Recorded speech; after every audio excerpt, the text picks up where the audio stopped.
Speaking frankly about Clovis.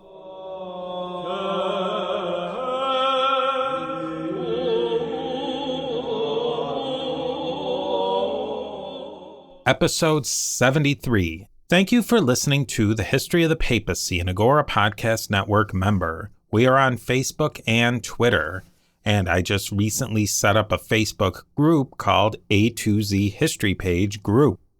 You can find links to all the social media and everything in the show notes and on the website a2zhistorypage.com. And you can also send me an email to steve@a2zhistorypage.com. And as I might just quickly mention, there is the History of the Papacy Amazon wish list. If you're looking to add just one more item to your Amazon cart, you can always add one item from the History of the Papacy's Amazon wish list. We have a number of people who have been added to the History of the Papacy Diptychs list. I'd like to send out a huge thanks to Marty today for joining Patreon ranks of Antioch, Dapo for raising his own rank to that of Constantinople, and Rupert for joining the ranks of Alexandria. I sincerely appreciate all of your support, and I thank everyone for choosing to listen to the History of the Papacy podcast. One more quick thing, the Agora podcast member, podcaster of the month is Heather Tesco's English Renaissance History podcast, and you can find more about her show in the show notes links. Today, we are going to talk about some events that run parallel to the events of episode 69, Further Schisms. This is a part of the papacy, if you go back and listen to that episode, or if you remember it, where the popes were embroiled in schisms, that particularly a Cassian schism with Byzantium and with the Eastern Church.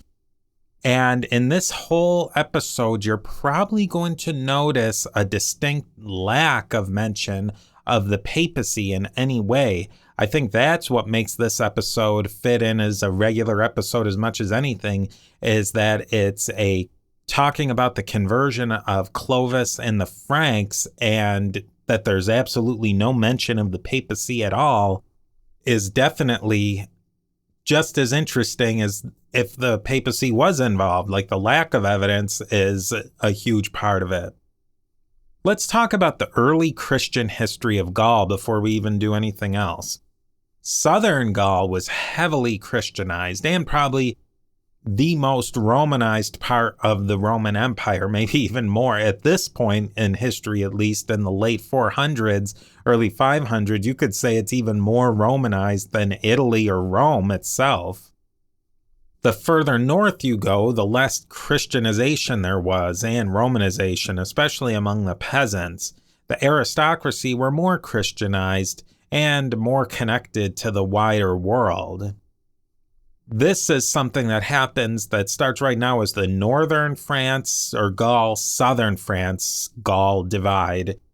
It was there in the 400s, and that difference is going to continue and even get more exacerbated as time goes on into the Dark Ages, the Middle Ages, the Renaissance. It's all there. The South, much more Romanized. The North, the Romanization was a much thinner veneer. I think you could say that it's similar to Britain.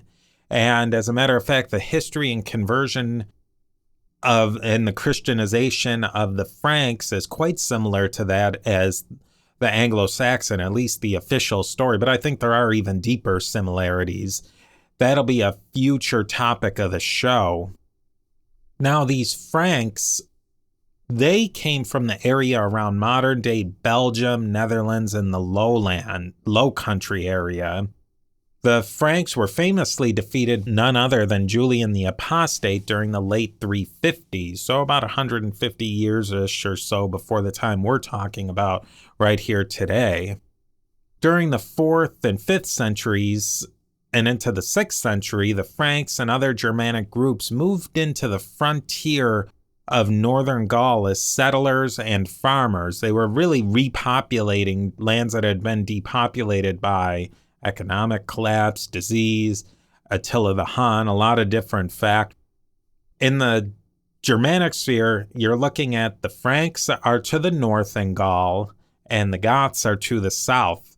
The Franks and the Goths are different Germanic groups. They spoke different varieties of Germanic languages. To be more specific, the Franks spoke a version of Northwest Germanic, and your Goths spoke a version of Eastern Germanic. So there was some differences in their languages. The Franks, they're largely pagan, with the sprinkling of Christians, where they had either been in significant contact with Goths or Romans, but for the most part, we think that they were pagans. The Goths were Arian Christians. They had been Christianized for probably going on a good 200 years at this point. So the very Christianized, but of an Arian Christian variety. The Goths, be it the Visigoths, the Ostrogoths, the Vandals, they were all warlords in the south of the Franks, so be it in southern Gaul, Hispania, Italy, North Africa, that's where they were located. And as we've spoken very much so that the Goths put themselves more as an overlord, aristocratic caste, where the Franks, they're integrating into northern Gaul, be it as small farmholders all the way up to important magnates. And that's where Clovis fits in. Clovis's dad, Hilderic, was an important Frankish king and a Roman administrator in the area of northwestern Gaul. Back to Christianity in Gaul, again, the further south, the more Christian, the more Roman. Some famous Christians from Gaul were none other than, we'll start out right at the beginning, Irenaeus of Lyon. He's like a third, maybe fourth generation from the very earliest followers of Jesus in the 2nd century. He's the writer of Against Heresies and one of the most important theologians in church history. You have Martin of Tours. We talked about him in earlier episodes. He was big, especially in some of those early conflicts as the church and the Roman government are trying to do their merger. Saint Denis, Germanus of Auxerre, Avitus of Vienne, Caesarius of Arles, Hilary of Poitiers. He's a little earlier than these other characters. I should have mentioned him earlier, but he fits in there. We've talked about many of these characters in one way or the other. Two of the most important bishoprics of Gaul were Vienne, which was just south of Lyon, and Arles, which is on the Mediterranean between Marseille and Montpellier. So both pretty far south. Arles and Vienne struggled to be the metropolitan bishopric of Gaul, and both of these cities or bishoprics of Arles and Vienne fought for independence from Roman papal authority. They were really setting themselves to almost be patriarchs of Gaul and of something north of Italy. There were important councils in Gaul as well, especially the councils of Orange, which is near Arles. These councils tackled many important issues like clerical celibacy, territory of bishops, interactions with civil authorities, and much, much more. So as you're seeing, there's a lot of important Christian history that's happening in Gaul that's really happening independent of the popes. The popes try to put their stamp on this, but that's definitely a friction area. Let's talk about the conversion of Clovis, because that's really what the meat of this episode is. Who was Clovis? His Germanic name was Chlodovig or Clodovec. This leads eventually to Clovis in English. And other names have also derived from Clodovec, including Ludovic, Ludovico, and eventually Louis or Louis in the French pronunciation. Louis will give us the name of nearly 20 kings of France. We have different Clovises for different times. There's the standard telling of Clovis, the old-fashioned barbarian king of one small tribe of barbarians. He becomes some sort of magnate and then slowly starts to absorb territory. There's kind of a derogatory name for that in German called the Bauerkönig. Alternatively, we have a Clovis who's a powerful local leader who absorbs the Gallo-Roman and Germanic aristocracies of northern France and uses them to gather more power and more territory. We'll talk about who these different Clovises were in a little bit. The standard story written by the churchman Gregory of Tours is about 100 years after the events. There's a mixed record of histories by Gregory. Most scholars give Gregory the benefit of the doubt that he tried to write the best history that he could within his own framework. I mean, he's not a 20th century history professor. He was a churchman of the late 500s. So he wrote within the tradition of historiography of the day. I mean, he had the great man, Clovis, and the pro-church agenda. He was also writing from an anti-Arian stance, and he had a lot of his own political grudges. Here's the Gregory of Tours version of the conversion of Clovis, and really the most widely accepted version, especially amongst the English-speaking scholars. I checked several different sources, Kevin Madigan, and some church histories that were written in the modern times, and a few other sources. And they all pretty much put forward this same standard Gregory of Tours version, with really not a lot of footnotes or explanation either. For the primary source of Gregory of Tours, I used the Fordham University Medieval Sourcebook version. I think I've talked about this before, but I'll sing the Fordham University History Sourcebook project's praises even more.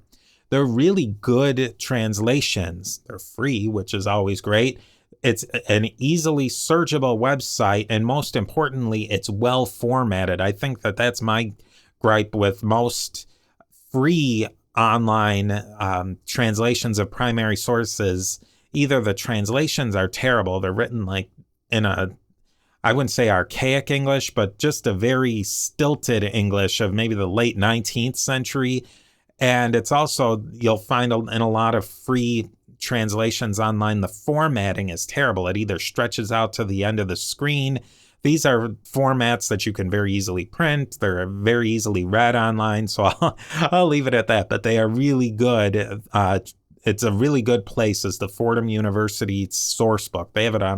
They have primary documents for tons of different subjects too. African history, medieval history, Renaissance history. So here we go with Clovis. Clovis is just your old happy-go-lucky pagan barbarian.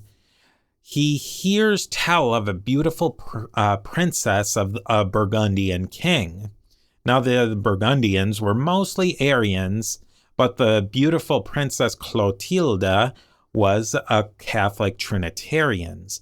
Now, the sources and primary sources, secondary sources, modern sources, they use Catholic a lot. And this is really just a shorthand for the Nicene, Constantinopolitan, Trinitarian position.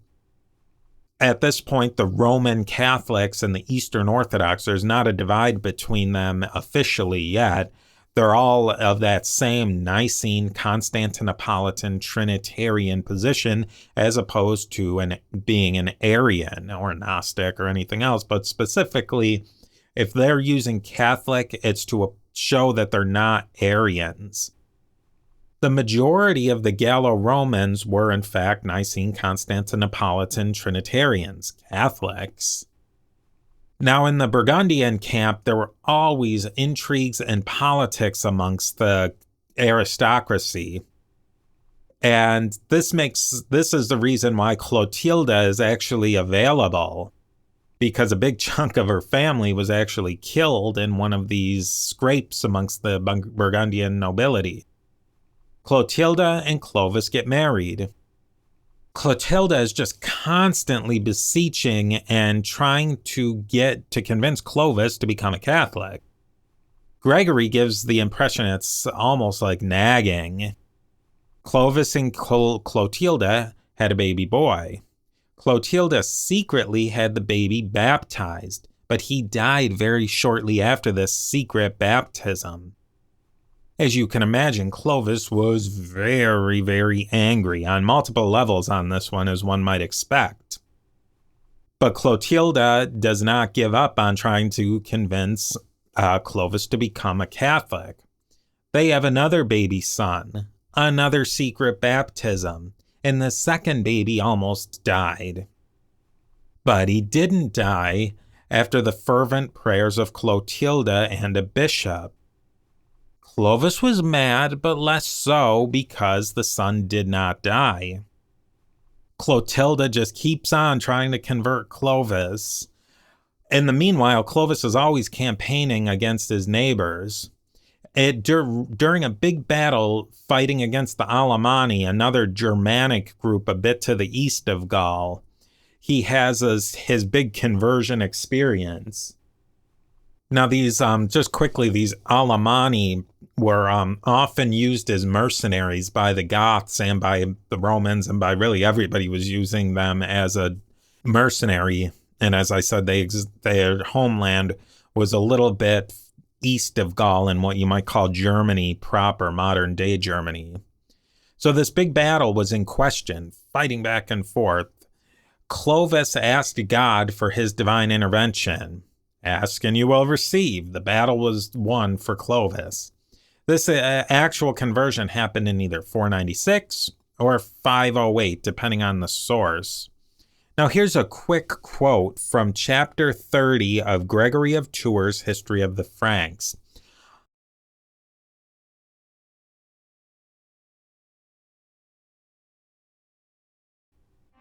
The queen did not cease to urge him to recognize the true God and cease worshiping idols, but he could not be influenced in any way to this belief until at last a war arose with the Alemanni, in which he was driven by necessity to confess what before he had of his free will denied. It came about that as the two armies were fighting fiercely, there was much slaughter, and Clovis's army began to be in danger of destruction.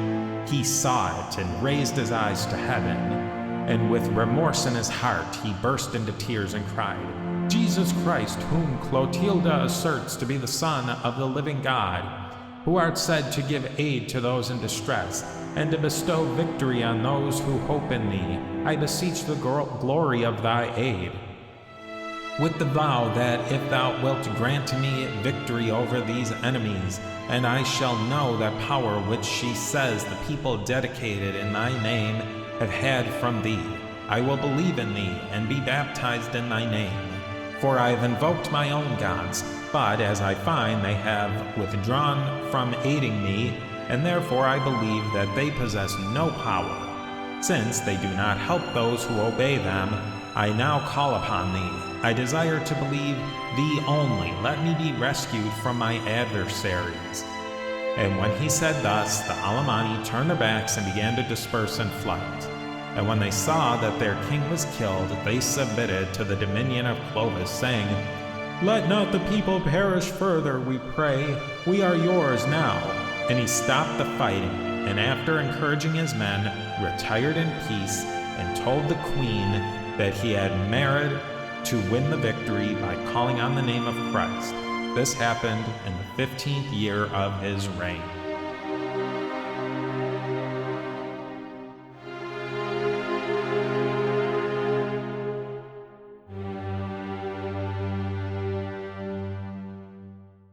Let's talk about Clovis's baptism and after the fact. Clovis was baptized by Saint Remigius, also known as Saint Remy or Saint Remy. He was baptized at Reims, which is actually north and east of Paris, close to the Frank homeland. and really far away from southern Gaul. There's many letters extant between Saint-Remy and Clovis. These letters were very friendly and seem to have shown a real true nice friendship between the bishop and Clovis. Supposedly, 3,000 Frankish warriors and nobles converted, either at the same time or very short afterwards. And again, there's a decent range, about a 10-year range in dates of when this baptism happened, somewhere in 496 to as far as 508. Now let's talk about some interpretation. What really happened? Gregory of Tours' story is fun, ties everything together in a nice, neat bow. It's really reminiscent of the conversion of Constantine, very focused on that great man, Clovis. Saint-Remy called Clovis the new Constantine. Included in this telling are many common elements and motifs, as that old Constantine's and other conversion stories. Already you have the beginning of this Christian queen converts the husband. The Anglo-Saxons will use that, and you can even tie in Constantine's mom. Clovis is hesitant to convert, so as not to anger or otherwise appease the old gods.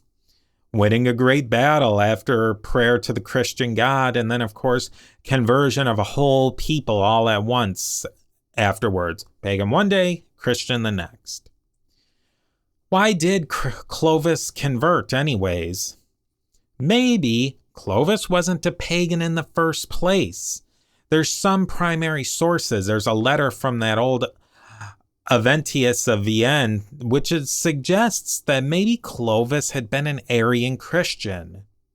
Now, a counterpoint to that is Clovis was baptized. And I don't know if many people disagree with that there was an actual baptism. Arians did not have to get baptized to become Catholics. That had been solved in a few other councils and rulings. Now then again, on the other hand, there's nothing to say that in a local practice that they were just rebaptizing Arians. So, I mean, we'll throw that in the I don't know category. Clovis showed some affinity towards Christian places and practices. He didn't sack religious buildings during his conquests. Generally, Clovis was friendly with churchmen. There's this old story of splitting loot and splitting skulls.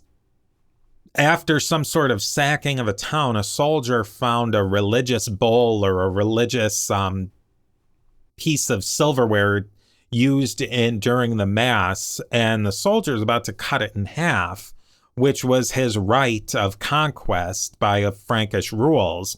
And Clovis said no, but the soldier said it was his right and he was going to do it, and he just did it anyways.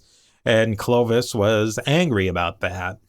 About a year later, Clovis saw this warrior and made some sort of pithy Schwarzenegger-esque comment and about cleaving the bowl. So Clovis cleaved the skull of this warrior. Was Clovis protecting church property and was angry that it was desecrated? Or could Clovis been putting a mouthy subordinate into line and making a lesson out of him, showing that I'm the king and deal with it? I don't know. That's another one. We'll just throw it in the air. Now, Clovis was interested in combining the Frankish and Gallo-Roman aristocracies. Naturally, the two were blending together. There's great episodes from Patrick Wyman's Tides of History podcast on this. Materially, it was getting difficult to tell who was a Frank and who was a Gallo-Roman. They were dressing the same, they were fighting the same, and that was something that was specific to this northern Gaul section where the German and the Roman Gallo were coming together. Gallo-Roman, if you prefer. Converting to Catholicism would have been a natural part of this. Gallo-Roman aristocracy, Catholic. Pagan, the Franks are pagan, but through a little marriage, a little of this, a little of that. It's natural that they would blend religion as well as culture. Arian Goths are a natural enemy. Clovis got into wars with them all the time because of their lands were always in conflict. Now the Byzantines were a natural ally. Converting to their Catholic Nicene Trinitarian position brought them in closer. Let's squeeze those Goths in the middle, especially when you have the Ostrogothic wars on the horizon. Don't forget, religion at this time was a major point of contention and extremely important to people's lives, so you can never pull religion out of the equation.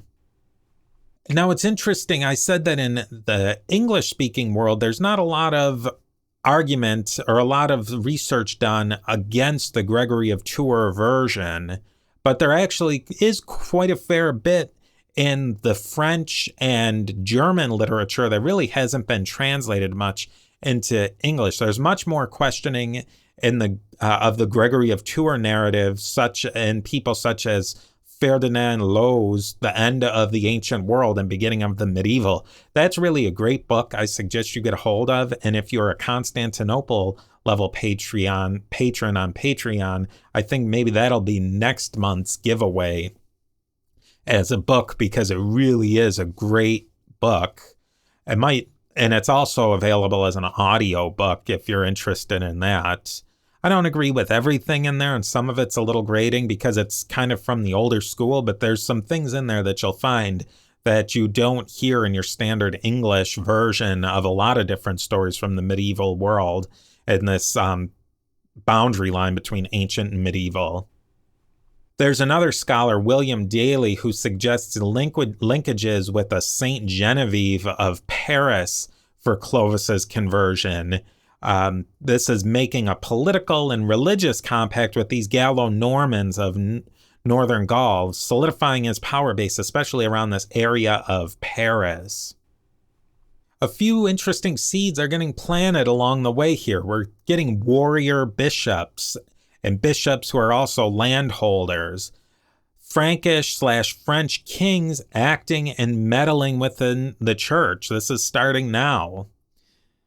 And really, the Gallic Church had the freedom to do it at this time. They weren't getting pressed very hard from the Roman Church.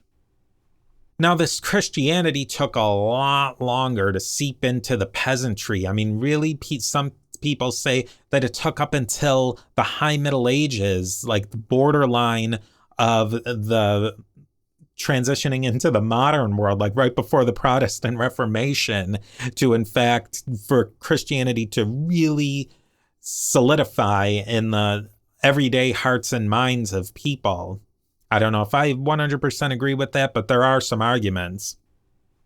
And these Franks ever so slowly adopted the Gallo-Roman version of Latin. The Frankish language definitely spiced up the version of Latin spoken in northern Gaul. So, wrapping things up for the day, we talked a lot about the different reasons the Franks converted to this Catholic Trinitarian orthodoxy. It's trends that went just beyond one man, Clovis. But Clovis may have been the tipping point for the whole Frankish tribe to convert. The Franks were integrating themselves into a society that was already Catholic, so it was natural for them to start adopting that part of the culture. I mean, at least it's not a shock. It could have gone another way. There just wasn't that momentum for paganism to take over Catholicism. And then the Franks' newness to Christianity could have been one of the reasons they became Catholic and not Arian. They're in contact with the Catholics, and there's a good way to differentiate themselves from the Arian Goths. And then just a quick interesting note, just like the conversion of Constantine, not a single mention of the papacy. Not one word in the Liber Pontificalis at the time. The popes really had to worry a lot about their own internal and external enemies. There was a lot going on in central Italy that they had to worry about, let alone what was going on north of the Alps. Now, these Gallo-Roman Franks are going to be incredibly important for the rest of the history of the papacy. So even though the papacy doesn't have a lot to do with the conversion of the Franks, we're going to see a lot of the Franks coming up. And of course, we're going to get into a lot more fascinating stories in the upcoming episodes. Go over to patreon.com/papacy to find out more about the great benefits becoming a patron of the History of the Papacy podcast. Now, for the History of the Papacy patron diptychs, a huge shout out goes to our Rome level patrons, Peter the Great and Seth the Magnificent. I want to thank our Constantinople level patrons on patreon.com/papacy, Sandy, Andy, Paul, Dr. Jeff, Robert, Sean, Yoren, Molly, Mary Carmen, and Dapo. And our Alexandria level patrons, Francine, Richard, Justin, and Rupert. I sincerely appreciate you taking the time to listen, and I look forward to seeing you on our next stop on our trip through the history of the popes of Rome and Christian Church.